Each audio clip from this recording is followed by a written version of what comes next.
Tut! Pustil tako velik pečat kot Napoleon Bonaparte.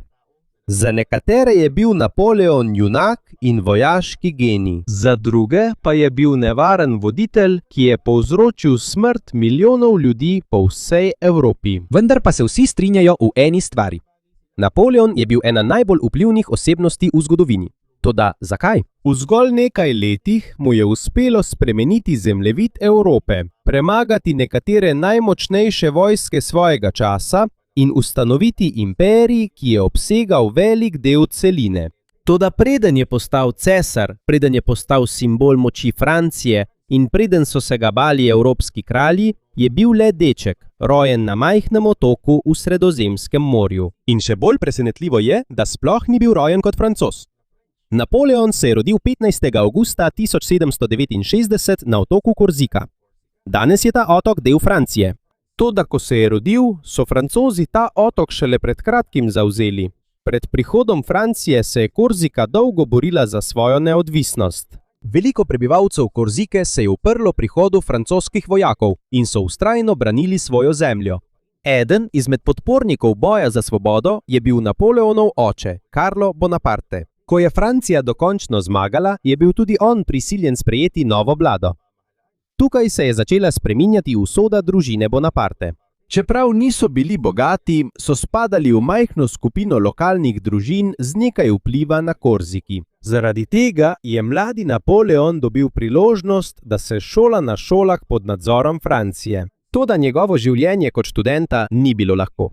Ko so ga poslali na celinsko Francijo, se je zelo razlikoval od večine svojih sošolcev. Imel je močan korziški naglas. Prav tako sprva ni dobro govoril francosko. Pogosto so se mu drugi učenci posmehovali. Zaprkavali so ga tudi, ker je bil majhne postave in ker je prihajal z oddaljenega otoka, ki ni bil zelo znan. Medtem ko so se drugi otroci igrali in družili, je Napoleon raje izbral samoto. Rad je bral knjige o zgodovini, vojnah in velikih voditeljih preteklosti. Posebej je občudoval slavne osvajalce, kot sta Aleksander Veliki in Julij Cezar. Ko je odraščal, se mu je postopoma oblikovalo eno prepričanje. Verjel je, da je namenjen za nekaj večjega. Verjel je tudi, da ni navaden človek. In to prepričanje bo postalo eden najpomembnejših razlogov, zakaj se je povzpel iz preprostega otroka z otoka do najmočnejšega človeka v Evropi. Toda preden se je vse to zgodilo, je v Franciji izbruhnila velika kriza. Kriza, ki je strmoglavila kralja in uničila stari sistem. In odprla vrata za vzpon mladega častnika po imenu Napoleon Bonaparte. V tem videu bomo govorili o življenju Napoleona. Kako je postal mogočen človek, čeprav je začel kot preprost fant, ki so se mu posmehovali. In to bomo izvedeli. Toda preden nadaljujemo z razpravo, bi vas prosil za en všeček in da se naročite na kanal. To nam, ustvarjalcem vsebin, zelo pomaga. Hvala vam, zato se zdaj vrnimo nazaj.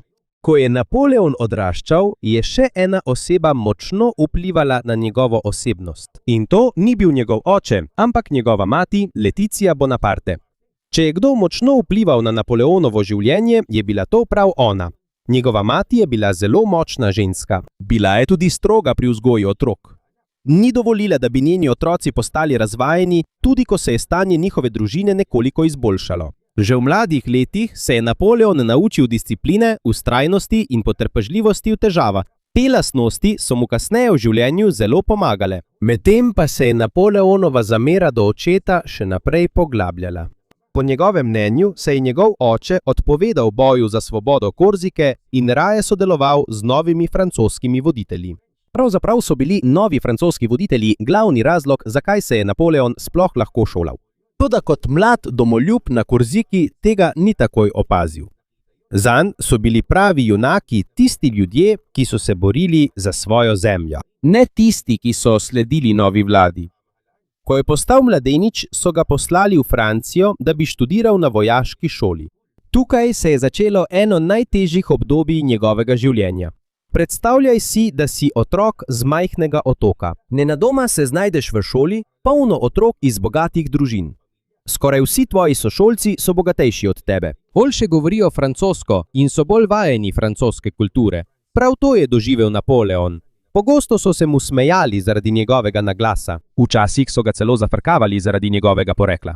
Prav tako ni bil dober v druženju z drugimi učenci. Zaradi tega je postal še bolj tih. Namesto da bi se igral ali pogovarjal, je raje bral knjige.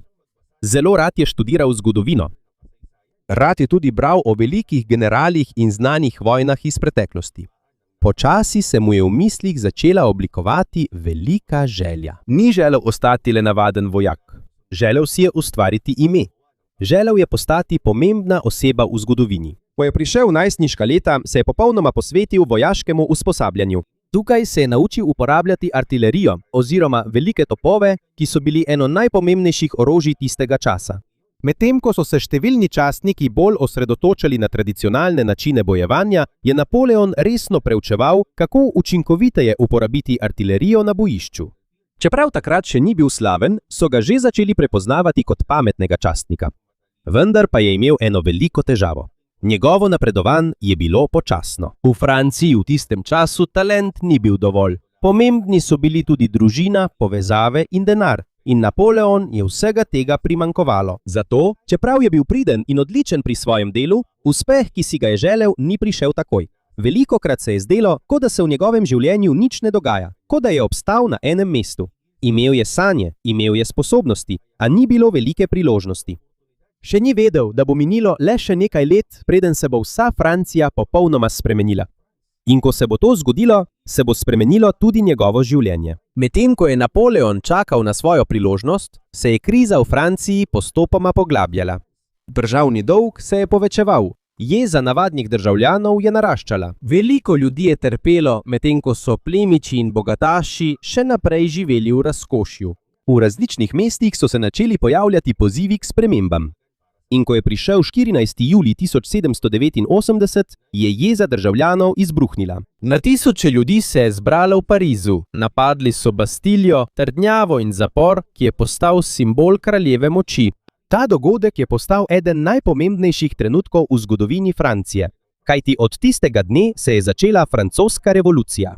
Revolucija, ki ne bo le strmoglavila starega sistema, ampak bo tudi odprla pot za vzpon mladega častnika s Korzike, kljub vsemu. Za veliko ljudi je francoska revolucija pomenila padec kralja in upor ljudstva. Toda za Napoleona je to pomenilo nekaj drugega. To je bila priložnost, na katero je dolgo čakal. Pred začetkom revolucije so imeli skoraj vse pod nadzorom plemiči. Pomembne položaje v vojski in vladi so zasedali plemiči. Ne glede na to, kako dober si bil, je bilo težko napredovati, če nisi imel denarja, znanega priimka ali vplivne družine. Točno s tem problemom se je soočal Napoleon. Imel je talent, imel je disciplino, vendar mu je primanjkovalo povezav. Ko se je začel star sistem Francije rušiti, so se nenadoma odprla vrata, ki so bila prej za takšne, kot je bil on, zaprta. Medtem ko je bilo v Parizu kaotično, se je Napoleon vrnil na Korziko. Upal je, da si bo ustvaril ime v politiki svojega otoka. A zgodilo se je drugače. Namesto da bi ga sprejeli kot novega voditelja, mu številni vplivni ljudje na Korziki še vedno niso zaupali. Spor med različnimi skupinami na otoku se je še zaostril. Sčasoma se je Napoleon znašel na napačni strani spopada. Zanj in za vso njegovo družino je postalo nevarno ostati tam. Bili so prisiljeni pobegniti in se leta 1793 preseliti v Francijo. To je bil pomemben dogodek v Napoleonovem življenju, kajti potem je postopoma opustil svojo prejšnjo identiteto kot korziški nacionalist. Zdaj se je bolj osredotočil na svojo prihodnost v Franciji in tam se bo začel njegov pravi vzpon. Ko je prispel v Francijo, je bila država še vedno sredi nemirov. Po različnih krajih so bili upori. Sovražniki so bili znotraj države. Sovražniki so bili tudi zunaj države. Ena največjih težav takrat je bilo mesto Toulon na jugu Francije. Toulon je bil pomemben, ker je bilo to veliko pristanišče francoske mornarice. Če bi to mesto izgubili, bi to predstavljalo veliko grožnjo varnosti države. Takrat so se nekateri prebivalci mesta uprli in podprla jih je britanska kraljeva mornarica. Zaradi tega je postala situacija še bolj zapletena. To ni bil več le preprost upor. Zdaj je bil to tudi boj proti eni najmočnejših mornaric na svetu. Tukaj je Napoleon prvič dobil priložnost pokazati svoje sposobnosti. Takrat je bil le mlad topniški častnik, še ni bil znan, še ni bil slaven po vsej Franciji. Toda je hitro opazil eno pomembno slabost nasprotnika. Namesto da bi neposredno napadli celo mesto, je predlagal, da prevzamejo nadzor nad strateškimi položaji, odkoder bi lahko zadeli britanske ladje. Načrt je bil preprost. Ko bodo ladje prisiljene umakniti se, bo tudi mesto veliko težje braniti. In prav to se je zgodilo. Po hudih bojih 17. decembra 1773 so francoske sile zmagale. Britanci so bili prisiljeni umakniti se. Francija je ponovno zavzela Toulon. In prvič je celotna država opazila ime Napoleona Bonaparta, ki je bil prej skoraj neznan častnik. Hitro je bil povišan v brigadnega generala. Toda njegov vzpon se s tem še ni končal. Skoraj 2 leti kasneje so njegove sposobnosti znova preizkusili. V Parizu so bile skupine, ki so nasprotovale novi vladi. Vlada je bila zaskrbljena, da bi lahko izgubila nadzor nad prestolnico. Zato so iskali častnika, ki bi bil pripravljen hitro in brez oklevanja ukrepati. Izbrali so Napoleona. Ko so protestniki začeli korakati proti središču moči, je hitro uredil obrambo svojih vojakov. Uporabil je artilerijo na način, ki ga redko vidimo v spopadih znotraj mesta. Rezultat je bil uničujoč. V zelo kratkem času je bil upor zadušen. Nadzor nad Parizom je bil ponovno vzpostavljen v rokah vlade. Mnogi so pohvalili, drugi pa kritizirali njegovo ostro uporabo sile. Toda za voditelje vlade je dokazal, da je sposoben narediti stvari, ki se jim drugi generali izogibajo. Zato je bil kot nagrado ponovno povišen na višji položaj. Pri 26 letih je zdaj eden najpomembnejših vojaških poveljnikov v Franciji. Mladič, ki so se mu nekoč posmehovali zaradi njegovega naglasa, študent brez povezav in brez bogastva. Častnik, ki ga skoraj niso opazili njegovi nadrejeni. Zdaj je vzhajajoča zvezda nove republike.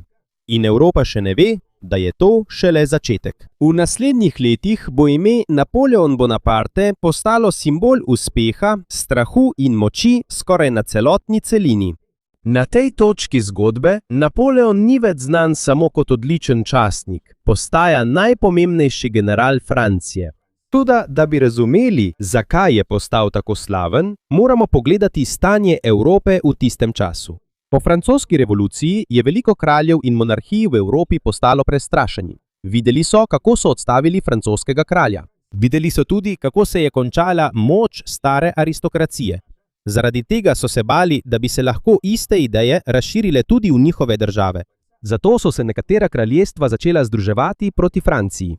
Ena največjih nasprotnic je bila takrat Avstrija. In tu nastopi Napoleon. Leta 1796 so mu zaupali poveljstvo francoske vojske v Italiji. Na prvi pogled to ni izgledalo kot dobra naloga. Veliko vojakov je primanjkovalo hrane, primanjkovalo je opreme, morala vojske je bila nizka, mnogi so bili že utrujeni od nenehnih vojn. Toda Napoleon je ravnal drugače. Namesto da bi krivil svoje vojake, jih je prepričal, da lahko zmagajo. Vedno je bil v ospredju. Vojaki so ga videli med inšpekcijami, na pohodih in celo blizu same bitke. Zaradi tega so hitro pridobili zaupanje v svojega novega poveljnika. Toda ni imel ni samo besed, Bil je tudi odličen v strategiji. Namesto da bi se hkrati soočil z vsemi sovražniki, je posamezno napadel ločene avstrijske vojske in njihove zaveznike. Preden so se lahko združili, jih je premagal enega za drugim. To je bila ena izmed taktik, ki jih je večkrat uporabil v naslednjih letih. Hitro premikanje, nenadni napadi in udarjanje na najšibkejši del sovražnika. Nato je sledila zmaga Francije v severni Italiji. Vojaki, ki so bili prej lačni in demoralizirani, so postali ena najučinkovitejših vojsk v Evropi. Hkrati je rasel tudi ugled Napoleona. Ni več znan samo v Franciji, o njem se govori tudi v drugih državah. Za Francoze je junak. Za sovražnike Francije pa postaja vse večja grožnja. Medtem ko se njegov vpliv v Evropi širi, se je odločil izvesti še eno veliko kampanjo. Tokrat ne v Italiji, ampak v Egiptu. Ljudje pogosto mislijo, da je želel samo osvojiti Egipt. Vendar pa je za tem stal večji razlog. V tistem času je bila Velika Britanija najmočnejša država v trgovini in mornarici. Ena najpomembnejših poti njihove trgovine je potekala skozi Sredozemlje in vodila proti vzhodu. Napoleon je verjel, da če lahko nadzoruje Egipt, lahko oslabi vpliv Velike Britanije. Tam je na kopnem dosegel nekaj zmag. Vendar pa je bilo na morju drugače. Velik del francoske flote je bil uničen po bitki na Nilu proti mornarici admirala Horatia Nelsona iz Velike Britanije. Zaradi tega je bilo za Francijo težko ohraniti nadzor nad regijo. Na koncu celotna kampanja v Egiptu ni bila tako uspešna, kot je pričakoval. Toda Napoleon je bil poseben. Čeprav operacija ni bila popolnoma uspešna, je njegova priljubljenost v Franciji ostala. Ko se je leta 1799 vrnil v Pariz, so ga sprejeli kot narodnega junaka. Ravno v tistem času pa je bila država ponovno v krizi. Gospodarstvo je bilo šibko, vlada je imela veliko težav, obstajale so grožnje iz drugih držav, veliko državljanov pa je izgubljalo zaupanje v voditelje, ki so prevzeli oblast po revoluciji. Skratka, Francija je iskala močnega voditelja in mnogi so odgovor videli v Napoleonu. 17. novembra leta 1779 je prišlo do političnega prevzema, ki je danes znan kot državni udar 18. Brumaire. S pomočjo svojih zaveznikov v vojski in politiki je prejšnja vlada padla. Ustanovljen je bil nov sistem. In v tej novi vladi je Napoleon postal najmočnejši človek. Čeprav je bil uradno imenovan za prvega konzula, so skoraj vsi vedeli, kdo ima v resnici nadzor nad državo. Pri 30 letih je mladenič, ki so se mu nekoč posmehovali na vojaški šoli, postal voditelj Francije. Toda za Napoleona to še ni bilo dovolj. Ni želel biti le začasni voditelj. Imel je še večji načrt. In da bi to uresničil, je moral najprej dokazati, da lahko reši Francijo pred njenimi sovražniki. Medtem ko je urejal vlado v Parizu, se je Avstrija ponovno pripravljala na novo vojno in kmalu se bo začela ena najpomembnejših kampanj. Do leta 1800 je bilo po vsej Evropi jasno, da Napoleon Bonaparte ni navaden voditelj. Vendar pa obstaja velika težava. Francija še vedno ni povsem varna. Čeprav je že prej dosegel veliko zmag, se Avstrija še naprej bori proti njegovi vladi. Evropske monarhije niso želele sprejeti dejstva, da nekdanji mladi častnik s Korzike zdaj nadzoruje eno najmočnejših držav na celini. Zato se je Avstrija znova pripravila na vojno. In kot je bilo značilno za Napoleona, ni čakal, da ga napadajo. Sam je prvi ukrepal. Spomladi leta 1800 je vodil ogromno vojsko čez Alpe. Danes je Alpe na zemljevidu lahko videti. Toda v tistem času je bila to ena najtežjih gorskih verig za prečkanje v Evropi. Sneg je bil gost. Pot je bila strma. Vreme je bilo mrzlo. In se težje od tega, morali so seboj nositi svoje topove, strelivo, hrano in drugo opremo, medtem ko so se vzpenjali na goro. Veliko vojakov je trpelo med potovanjem. Nekateri niso uspeli priti na drugo stran. Kljub temu jim je uspelo prečkati. In ponovno so presenetili svoje nasprotnike. Avstrijci niso pričakovali, da se bo Napoleonova vojska lahko tako hitro premaknila. Le nekaj dni po nevarnem prečkanju podali so se v eno najpomembnejših bitk tiste kampanje. To je bila bitka pri Marengu. Na začetku bitke je kazalo, da bodo Francozi poraženi. Nekateri deli njihove vojske so se umikali. Mnogi avstrijski poveljniki so mislili, da je zmaga že njihova.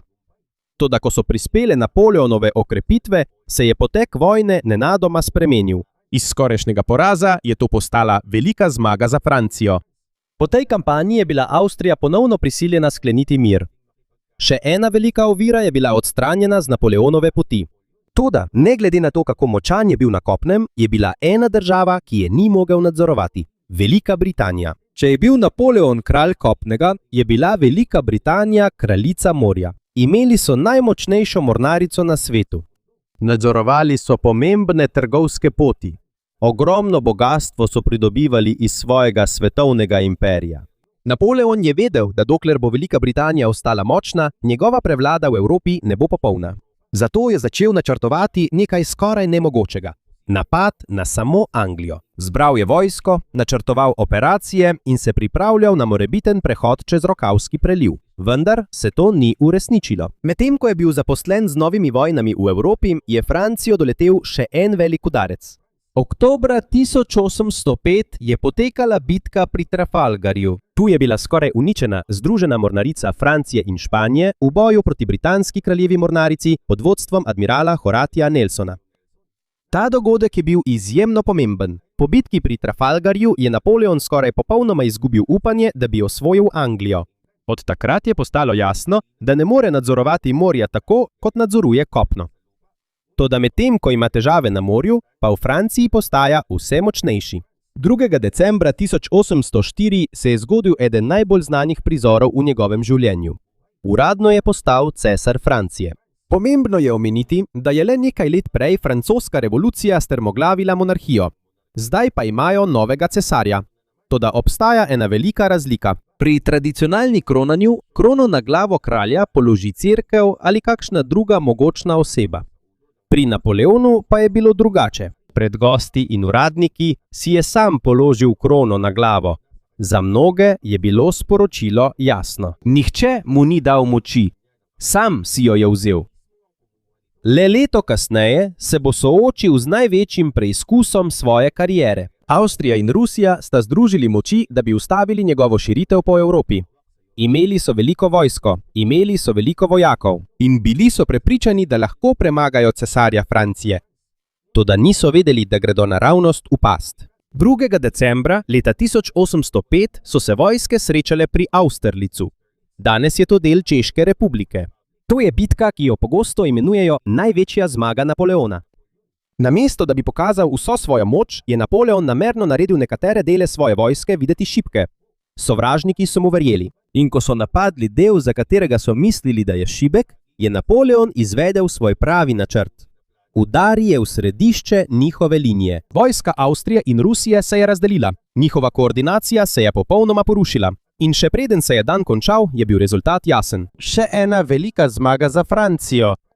Po Austerlicu skoraj nihče ni mogel ustaviti Napoleona na tisti celini. Ena za drugo so bile države prisiljene priti pod njegov vpliv. Tudi naslednja vojska je spodletela v poskusu, da bi ga ustavila. V samo nekaj letih je nekoč deček s Korzike postal najmočnejši človek v skoraj vsej Evropi.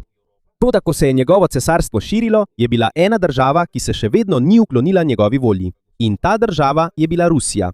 Naslednje poglavje njegovega življenja ni bilo več o vzponu na vrh, temveč o tem, kako hitro lahko padeš. Zdi se, da obstaja ena oseba, ki je ni mogoče premagati. Toda tako kot številna mogočna imperija v zgodovini, Napoleonov padec ni začel zaradi ene same bitke. Začelo se je zaradi ene odločitve, ki je bila napačno ocenjena. In ta odločitev je bila napad na Rusijo. Do leta 1812 je Napoleon nadzoroval ali vplival na velik del Evrope. Veliko kraljev je premagal. Veliko držav je bilo prisiljenih slediti njegovim željam.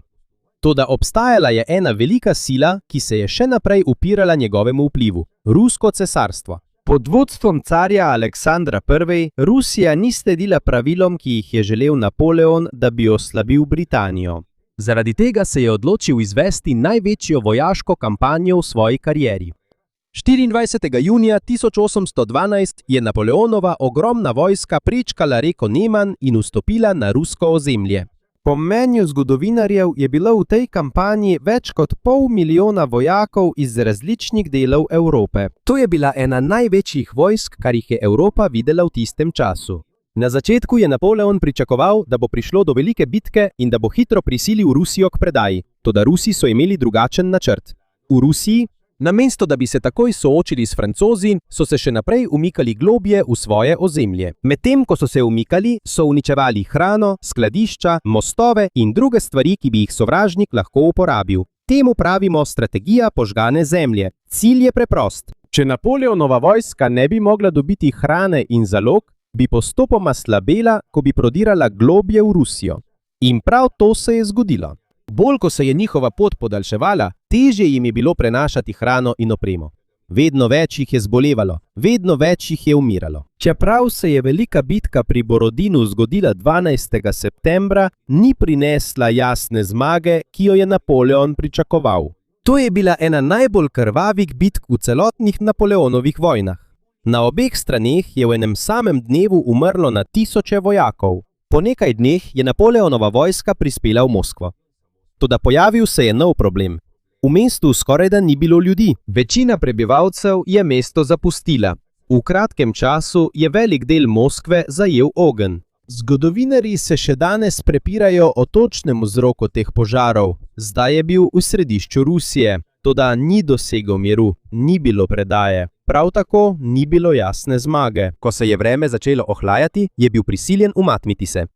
In tukaj se je začela prava tragedija. Njegova vojska se ni soočala le s sovražnikom, temveč tudi z lakoto, boleznijo, utrujenostjo in hudim mrazom. Veliko vojakov ni imelo ustreznih zimskih oblačil, veliko konj je poginilo. Enote so ostale brez hrane. Medtem ko so se umikali nazaj v Evropo, so jih ruske sile neprestano zasledovale. Ko se je končala kampanja, se je le majhen del prvotne vojske vrnil nazaj. Nekdanji, na videz nepremagljivi cesar je doživel največji poraz v svojem življenju. In to je takoj občutila vsa Evropa. Ko so njegovi sovražniki izvedeli, da je Francija oslabljena, so začeli združevati svoje sile.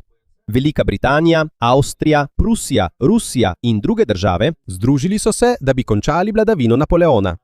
Leta 1893 se je odvila bitka pri Leipzigu na območju današnje Nemčije. Pogosto jo imenujejo bitka narodov zaradi številnih sodelujočih držav. Tu je Napoleon doživel še en hud poraz. Potem se je njegovo cesarstvo hitro zrušilo. Nekdanji zavezniki so se postopoma obrnili proti njemu. Ozemlja, ki jih je nekoč nadzoroval, so se začela osvobajati. In končno so sovražne vojske prispele prav v Francijo. Aprila 1814 je bil prisiljen odstopiti kot cesar. Njegovo vladanje se je končalo. Ali tako so mislili vsi? Poslali so ga na majhen otok Elba v Sredozemskem morju. Tam naj bi živel kot nekdanji voditelj brez moči. Toda Napoleon ni bil človek, ki bi se zlahka predal. Po približno 10 mesecih je pobegnil z Elbe. Skupaj z majhno skupino privržencev se je vrnil v Francijo. In tukaj se je zgodilo nekaj posebnega, v enem najbolj osupljivih povratkov v zgodovini. Medtem ko je potoval proti Parizu, so se mu eden za drugim pridružili vojaki, ki so bili poslani, da ga aretirajo. Namesto da bi ga aretirali, so ga ponovno prepoznali kot svojega cesarja. Njegova podpora je hitro narasla. Ko je prispel v Pariz, je kralj pobegnil in Napoleon je ponovno prevzel oblast. Toda razmere niso bile več enake kot prej. Evropske države so bile presenečene. Zanje se je vrnil človek, ki so ga leta poskušali strmoglaviti. Zato so ponovno združili moči. Tokrat so bili odločeni, da vse skupaj dokončno končajo. 18. junija leta 1815 se je odvila zadnja velika bitka Napoleona. Bitka pri Waterlooju v današnji Belgiji. Sprva je kazalo, da lahko še vedno zmaga, vendar je imel nekaj težav s koordinacijo in časovanjem svojih ofenziv. Medtem ko se je bitka nadaljevala, so prispele dodatne pruske sile, da bi pomagale vojski vojvode Wellingtona. Položaj se je postopoma začel obračati. In na koncu je bila francoska vojska poražena. Waterloo je pomenil konec njegove vrnitve. Potem je ponovno odstopil kot cesar. Toda tokrat ni bilo več druge priložnosti. Velika Britanija ga je poslala na oddaljeni otok Sveta Helena v Južnem Atlantskem oceanu. To je zelo daleč od Evrope. To je tudi zelo daleč od kakršnekoli možnosti pobega. Tam je preživel preostala leta svojega življenja. Moški, ki je nekoč zrušil kralje. Moški, ki je nekoč krojil usodo Evrope. Moški, ki je bil nekoč najbolj spoštovan in najbolj strašen voditelj na kontinentu. Zdaj le še zre v morje z oddaljenega otoka. 5. maja leta 1821 je Napoleon umrl pri 51 letih. Veliko zgodovinarjev verjame, da je vzrok njegove smrti bil rak na želodcu, toda tudi po njegovi smrti njegov vpliv ni izginil. Še danes se njegove taktike preučujejo na vojaških akademijah po vsem svetu. Številni zakoni in reforme, ki jih je uvedel, so še vedno temelj sodobne Evrope.